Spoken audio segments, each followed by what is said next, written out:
Hey Danielle, how you doing? I definitely wouldn't go with cropped. I think this version is much, much better. Okay, really smart solution here. Let me just see where you're at here as far as. Okay, I just want to draw a guide here so we can see where this page would split, the center of this page. So that's good. Now, the one thing that's really bugging me about this composition is just how centered and regular this is. And one of the things I'm going to mention is that this isn't that Hitchcock typeface you were talking about. I think that you chose something different. And this is okay because I think this kind of represents Saul Bass typography pretty well. If we take a look, I've just got some stuff up here at original Saul Bass posters. We can see that the type is always almost looks like it's hand rendered. So like right here, for example.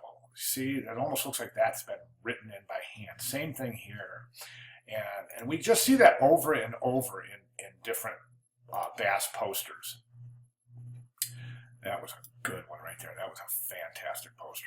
Oh, I'm sorry. I'm going to get into that. Anyways, so let's look at yours. So basically what we have is if we take a look at the Saul Bass poster, the type, we can see that it's always either left aligned or right aligned or completely freely placed within the composition. Meaning that when you have stuff like this, it's placed in the balloon and it's hand rendered. This one right here too, the man with the gold, I think it's that man with the golden arm, and then the type is rendered around the arm. So you see what I'm saying? See if there's another example. You can see how this designer here used this typeface here to indicate Saul Bass.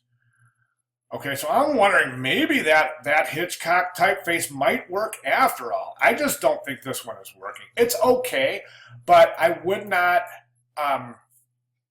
Whoops, how did I get back there? But I wouldn't center align this. I would left align it. I'm sorry. Yeah, I would left align it right rag. And the cadence is good. Design is thinking made visual. Let's left align that. Make sure you hang that quote. Okay, and then so that would sit in a box like this, left aligned, and then Saul Bass wouldn't be centered, but his name would be reduced in size and placed right here. Then I would take that whole quote, make sure it's, I don't think it should be as large, I don't think it should be centered like that. What I would do is I would take that whole quote and place it in a box right about there. I'm sorry, it might even be right about there.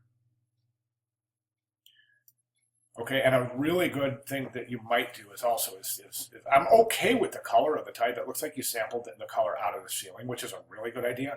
Experiment with color. Try some different areas, taking color from different areas and incorporating it into your text. So in other words, you could take that golden color right there from the wood, sample it, and then create a swatch out of it, and then create that for your type color. But other than that, it's just really a good solid conceptual piece. Those would be my recommendations, mainly about the layout and the placement of the type, as well as the center alignment.